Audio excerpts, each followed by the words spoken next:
Hello everyone, welcome to the teachers journey.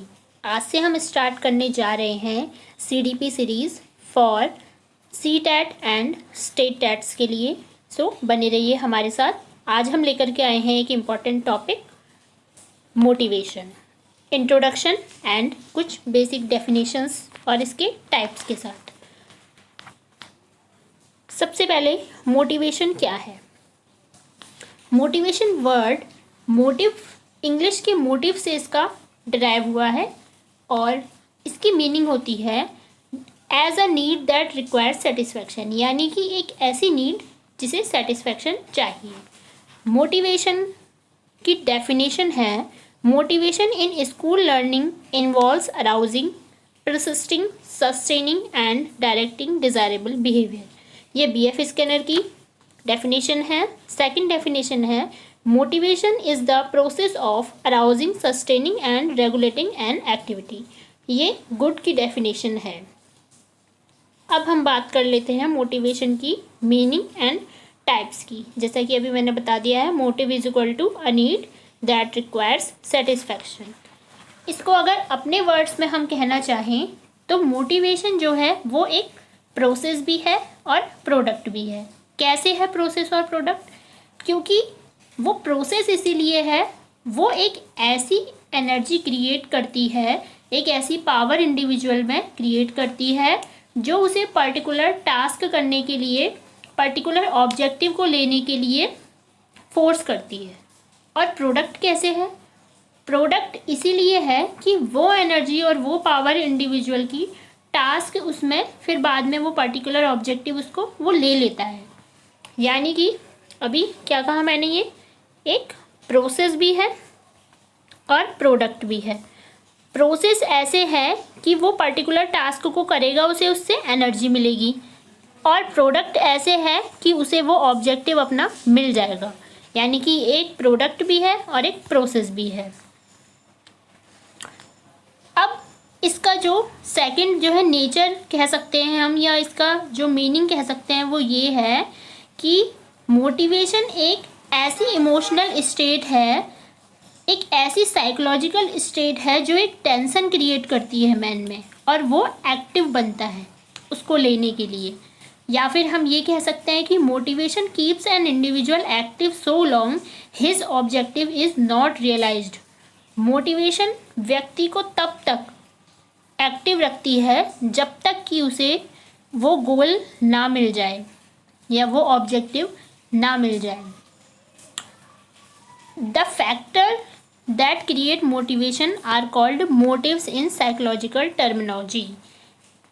जो factors, कुछ ऐसे फैक्टर्स होते हैं जो मोटिवेशन को आगे लेकर के जाते हैं, उसे बोलते हैं मोटिव। मोटिव जो होते हैं वो इंटरनल मोटिव होते हैं और एक्सटर्नल मोटिव होते हैं। तो यही इसके टाइप्स हैं, जिसे हम बोल रहे हैं इंट्रिंसिक और इंटरनल मोटिवेशन, एक्सट्रिंसिक और एक्सटर्नल मोटिवेशन।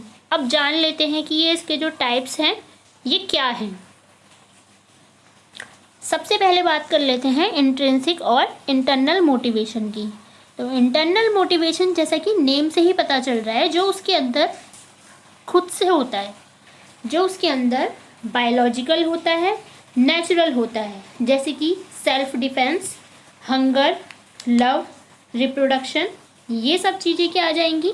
इंटरनल मोटिवेशन आ जाएगा, जो हमारा बायोलॉजिकल होता है, साइकोलॉजिकल होता है। सेकंड है हमारा एक्सट्रिंसिक और एक्सटर्नल मोटिवेशन। एक्सटर्नल यानी कि बाह्य। बाह्य मोटिवेशन में क्या क्या चीज़ें आ जाएंगी? जो हमें एनवायरनमेंट से मिलती हैं। एनवायरनमेंट हमारा उसे फोर्स कर रहा है वो चीज़ को लेने के लिए, जैसे कि सेल्फ स्टीम, प्रतिष्ठा। प्रतिष्ठा चाहिए हर इंसान को आजकल। सेल्फ स्टीम किससे पता चल रहा है? हमारा इससे पता चल रहा है, किससे? मोटिवेशन से। यानी कि एक्सटर्नल जो हमारा मोटिवेशन है उसमें वो सब बाह्य चीज़ें आ जाएंगी। Social level, aspiration for attaining a particular achievements. कोई भी हमें अचीवमेंट्स चाहिए। साइकोलॉजिकल मोटिव्स हैं हमारे, जो भी जीने के मोटिव्स हैं वो बाह्य होने चाहिए, बाह्य कारक होने चाहिए, तो वो हमारे इस वाले पॉइंट में आएंगे। जबकि जो नेचुरल चीज़ें होती हैं, बायोलॉजिकल चीज़ें होती हैं, वो सब इसमें आएंगी। उसके लिए जो हम काम करेंगे वो इंटरनल मोटिवेशन होगा।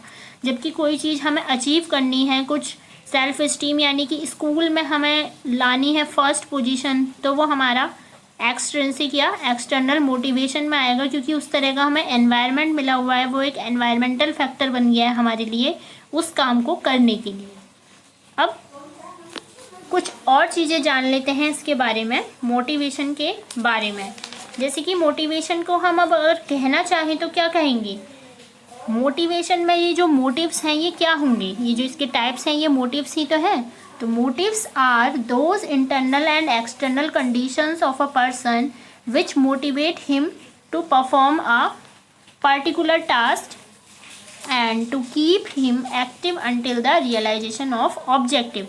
वही बात दोबारा हम कह सकते हैं कि इंटरनल एक्सटर्नल कंडीशंस पर्सन की उसे मोटिवेट करती हैं पर्टिकुलर टास्क को करने के लिए, उसे एक्टिव रहने के लिए, जब तक कि ऑब्जेक्टिव्स अचीव ना हो जाए।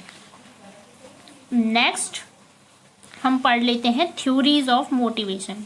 ये काफ़ी ज़्यादा इम्पॉर्टेंट है, इसमें जो भी सीटेट में हम थ्योरीज आती हैं उसे हम डीपली डिस्कस करेंगे। यहाँ पर सिर्फ हम शॉर्ट में देख लेते हैं कि कौन कौन सी थ्योरीज हैं। 7 थ्योरीज यहाँ पर हैं, और भी हो सकती हैं, ज़्यादा भी हो सकती हैं थ्योरीज, लेकिन अभी फ़िलहाल 7 है। मैस्लोज हायरार्की ऑफ नीड्स, यानी कि फर्स्ट हमारी थ्योरी है मैस्लो की नीड हायरार्की की।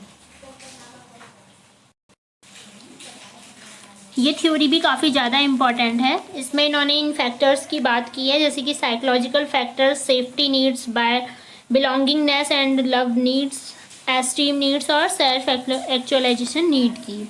सेकंड हमारी थ्योरी आती है हर्टबर्ग्स 2 फैक्टर थ्योरी। थर्ड हमारी आती है साइकोलॉजिकल थ्योरी। फिर आती है incentive theory, drive theory, instinct theory और psycho analytical theory of Sigmund Freud. ये सब थ्योरीज हैं जो हमने डिस्कस करनी है और ये काफ़ी ज़्यादा इम्पोर्टेंट है। अब नेक्स्ट वीडियो में हम डिस्कस करेंगे मैस्लो की नीड हायरार्की थ्योरी, और इसके कुछ क्वेश्चंस भी करेंगे सीटेट के PYQs, previous year question paper जो भी आए हैं वो हम करेंगे। सो तब तक के लिए stay connected and thank you.